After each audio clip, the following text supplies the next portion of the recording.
Bismillahirrahmanirrahim. Assalamualaikum warahmatullahi wabarakatuh. Salam sejahtera buat kita semua. Baik, berjumpa kembali kita di PJJ Mapel Kimia. Adapun yang akan kita bahas pada kesempatan kali ini adalah faktor-faktor yang mempengaruhi kesetimbangan. Dalam suatu reaksi kesetimbangan, ada dua reaksi yang berlangsung, yaitu reaksi ke kanan dan reaksi ke kiri. Apabila ke dalam sistem kesetimbangan diganggu berupa aksi, perubahan konsentrasi, misalnya suhu, dan volume atau tekanan, maka kesetimbangan akan bergeser sedemikian rupa sebagai upaya untuk mengurangi efek gangguan tersebut, sehingga tercapai kesetimbangan yang baru. Pada tahun 1884, Le Chatelier 1850-1936, ilmuwan berkebangsaan Prancis berhasil menemukan hukum pergeseran kesetimbangan yang disebut sebagai asas Le Chatelier. Asas Le Chatelier bunyinya sebagai berikut. Bila terhadap suatu kesetimbangan dilakukan suatu tindakan atau aksi, maka sistem itu akan mengadakan reaksi yang cenderung mengurangi pengaruh aksi tersebut. Maksud asas Le Chatelier tersebut adalah jika ke dalam suatu sistem kesetimbangan dilakukan aksi perubahan yang merupakan faktor-faktor yang dapat mempengaruhi suatu sistem kesetimbangan, maka kesetimbangan tersebut akan bergeser ke arah yang dapat mengurangi efek gangguan tersebut, sehingga tercapai kesetimbangan yang baru. Ada 3 faktor yang mempengaruhi pergerakan kesetimbangan. Yang pertama yaitu pengubahan konsentrasi zat, pengubahan suhu, ketiga pengubahan tekanan atau volume gas. Perubahan konsentrasi. Jika salah satu konsentrasi zat diperbesar, maka reaksi akan bergeser dari arah zat tersebut. Jika salah satu konsentrasi zat diperkecil, maka reaksi akan bergeser ke arah zat tersebut. Kita lihat pada reaksi setimbang ini. Jika salah satu konsentrasi zat diperbesar, misalnya konsentrasi A, maka reaksi akan bergeser dari arah A ini, dari zat tersebut, ke arah produk. Atau jika salah satu konsentrasi zat ini diperkecil, apakah konsentrasi B atau konsentrasi C, maka reaksi akan bergeser dari arah tersebut. Misalnya kita perkecil konsentrasi B, maka kesetimbangan akan bergeser ke arah B. Atau konsentrasi C kita kurangi, maka kesetimbangan akan bergeser, ini diperkecil, maka akan bergeser ke arah zat tersebut, maka dari reaktan menuju produk. Begitu juga konsentrasi D. Jadi, jika salah satu konsentrasi zat diperbesar, apakah reaktan atau produk, maka reaksi akan bergeser dari arah zat tersebut. Begitu juga jika salah satu konsentrasi zat diperkecil, maka reaksi akan bergeser ke arah zat tersebut. Untuk kesetimbangan yang heterogen, yang terdiri dari atas berbagai fasa atau wujud zat, komponen zat yang berwujud padat murni atau zat cair murni tidak mempengaruhi letak kesetimbangan. Konsentrasi zat padat murni ataupun zat cair murni adalah sesuatu yang konstan. Baik, kita lihat contoh soal berikut ini. Kita lihat pada reaksi kesetimbangan berikut, fosfor triklorida direaksikan dengan gas klor menghasilkan fosfor pentaklorida gas yang mana delta H-nya sama dengan plus A kilojoule. Nah, ke arah mana reaksi akan bergeser apabila pertama, gas klor kita tambahkan ke dalam campuran ini. Yang kedua, gas PCl5 ditambahkan ke dalam campuran. Nah, untuk suhu dan tekanan belum kita bahas, nanti kita jawab pada sesi berikutnya. Kita lihat penambahan gas Cl2. Kita lihat pada penjelasan sebelumnya, apabila salah satu konsentrasi zat ini ditambah atau dikurangi, kalau ditambah maka dia akan bergeser ke arah yang berlawanan dengan zat tersebut. Berarti kalau kita tambah gas Cl2, maka reaksi akan bergeser ke kanan. Bagaimana kalau gas Cl5 ini yang ditambahkan ke dalam campuran? Maka penambahan gas PCl5 akan bergeser ke arah kili, yaitu ke arah berlawanan daripada zat tersebut. Sehingga ini bila kita tambahkan, maka reaksinya akan bergeser ke arah reaktan, yaitu ke arah PCl3 dan Cl2. Kita lanjutkan pada contoh berikutnya. Kita pada reaksi kesetimbangan 2SO2 gas plus O2 gas. ke arah mana kesetimbangan bergeser bila pada kesetimbangan ini, yang mana reaksi setimbang menghasilkan 2 SO3. Pertama, kalau SO2-nya ditambah, yang ini konsentrasi SO2-nya ditambah. Yang kedua atau B, reaksi SO3-nya yang ditambah. Kemudian yang C, konsentrasi O2-nya dikurangi. Kemudian yang SO3-nya dikurangi. Nah, kita jawab, bila pada kesetimbangan ini, kalau ditambahkan gas SO2, maka kalau ditambahkan konsentrasi ini, maka akan bergeser ke arah produk. Yaitu maka kesetimbangan akan bergeser ke arah kanan, yaitu ke arah pembentukan SO3. Kalau SO3-nya yang ditambah, maka reaksi akan bergeser ke arah kiri, yaitu ke arah penguraian SO3, yaitu ke arah pembentukan SO2 dan O2. Nah, bagaimana kalau O2-nya dikurangi? Kalau O2-nya dikurangi pada kesetimbangan ini, maka kesetimbangan akan bergeser ke kiri. Karena ini kita kurangi, berarti ke arah sini, ke arah reaktan. Begitu juga pada sistem kesetimbangan ini, kalau dikurangi SO3-nya, itu produk SO3-nya dikurangi, maka kesetimbangan akan bergeser ke arah kanan, ke arah SO3.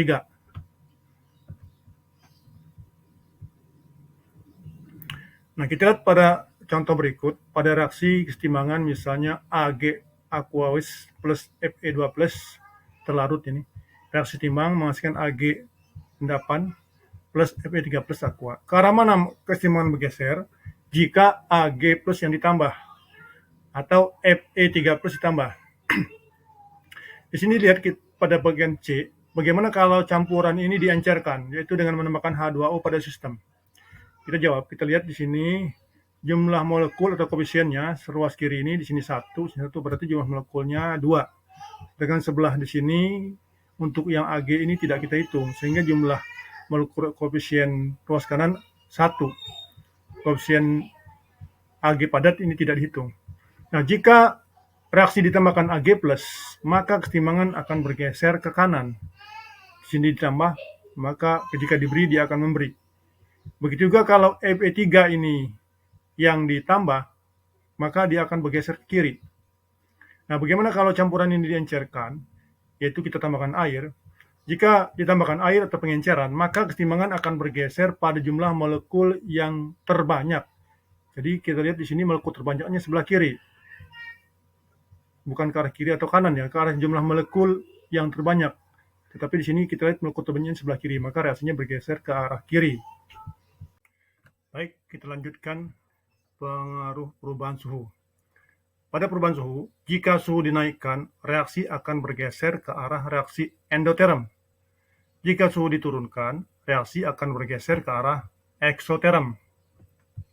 Menurut Van Hoff, bila pada sistem kesetimbangan suhu dinaikkan, maka kesetimbangan akan bergeser ke arah yang membutuhkan kalor, yaitu ke arah reaksi endoterm. Bila pada sistem kesetimbangan suhu diturunkan, maka kesetimbangan akan bergeser ke arah yang membebaskan kalor, yaitu ke arah reaksi eksoterm. Kita lihat pada contoh berikut. 2NO gas direaksikan dengan oksigen gas, reaksi setimbang, ini menghasilkan 2NO2.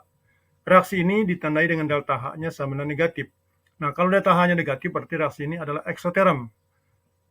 Harganya negatif 216 kJ. Berarti reaksi penguraian NO2 ke arah kiri, ini reaksi endoterm, yaitu delta H-nya plus 216 kJ. Jadi reaksi ke kanan eksoterm, reaksi ke kiri endoterm. Nah, kalau di sini delta H-nya positif, berarti dia endoterm. Pada sini deltanya negatif, berarti dia eksoterm. Reaksi ke kanan eksoterm, berarti reaksi ke kiri endoterm. Jika pada reaksi kesetimbangan tersebut suhu dinaikkan, misalnya suhu kita naikkan di sini, maka kesetimbangan akan bergeser ke arah kiri, yaitu ke arah endoterm, yaitu ke arah yang membutuhkan kalor. Jadi kalau suhu ini dinaikkan, maka reaksi bergeser ke arah sini.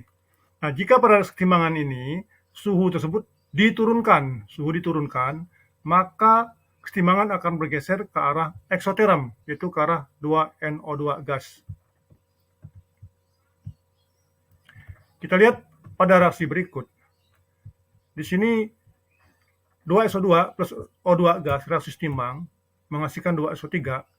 Ini ditulis plus 45 kalori. Nah, tanda plus ini ditulis tanpa delta H. Berarti tanda plus ini menyatakan reaksi ini adalah eksoterm. Jadi reaksi pembuatan SO3 merupakan reaksi eksoterm. sebab memiliki kalor reaksi positif.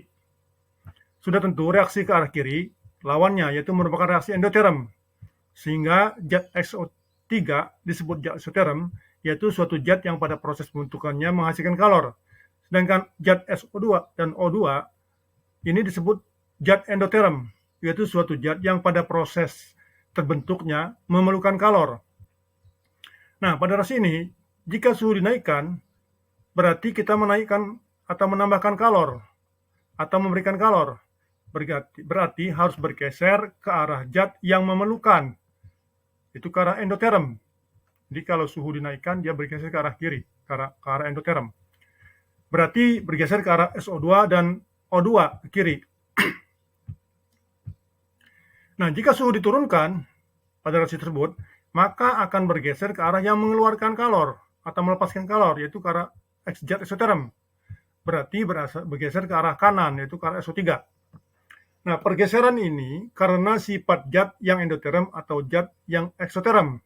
Akibatnya, harga K akan berubah.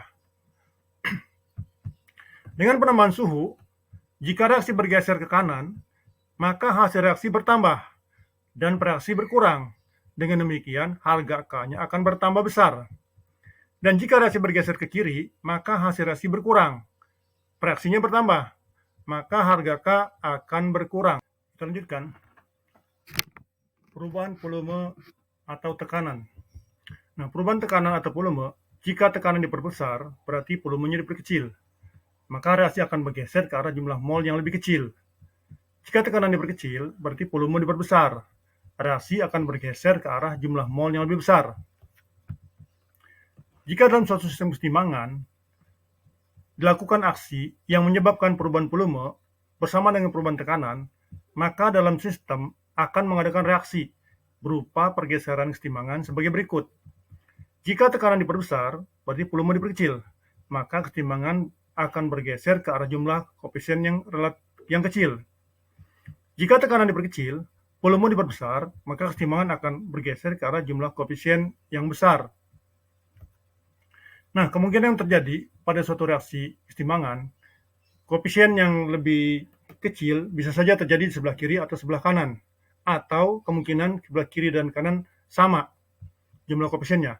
Nah, untuk sistem keseimbangan di mana jumlah koefisien reaksi sebelah kiri sama dengan jumlah koefisien sebelah kanan, maka perubahan tekanan atau volume ini tidak menggeser letak keseimbangan. Kita lihat pada reaksi keseimbangan berikut, misalnya N2 gas plus 3H2 gas, reaksi seimbang 2NH3 gas. Kita lihat yang di sebelah kanan ini koefisien reaksinya 2, sebelah kiri ini 1 ditambah 3 berarti jumlah koefisiennya 4. Nah, bila pada sistem keseimbangan ini tekanan diperbesar, berarti volumenya diperkecil. Maka keseimbangan akan bergeser ke arah jumlah koefisien yang kecil, berarti ke arah kanan, ke arah pembentukan amonia. Nah, bila pada sistem ini keseimbangan tersebut diperkecil, berarti volumenya diperbesar. Maka keseimbangan akan bergeser ke arah jumlah koefisien yang besar, berarti ke sebelah kiri. Perubahan tekanan hanya berpengaruh pada gas-gas. Untuk fase padat dan fase cair, pengaruh perubahan tekanan dapat diabaikan. Hukum yang dirumuskan oleh Robert Boyle menyatakan bahwa pada suhu tetap, tekanan gas berbanding terbalik dengan volume gas. Oleh karena itu, memperbesar tekanan gas berarti memperkecil volume gas tersebut. Pengaruh dari perubahan tekanan gas terhadap suatu keseimbangan dapat dirumuskan sebagai berikut. Misalnya keseimbangannya A plus B setimbang bentuk C, maka harga K-nya adalah konsentrasi produk dipangkatkan koefisiennya, di sini angka 1, maka 1, dibagi dengan sekali reaktan, yaitu konsentrasi A dan B dipangkatkan koefisiennya. Nah, jika volume diperbesar, agar harga K ini tetap, maka harus ada yang bergeser ke arah A dan B, yaitu ke jumlah koefisien yang besar, karena di sini 1 tambah 1, 2, di sini 1. Dan jika volume diperkecil, agar harga K tetap, maka harus ada yang bergeser ke arah C, yaitu ke arah jumlah koefisien yang kecil.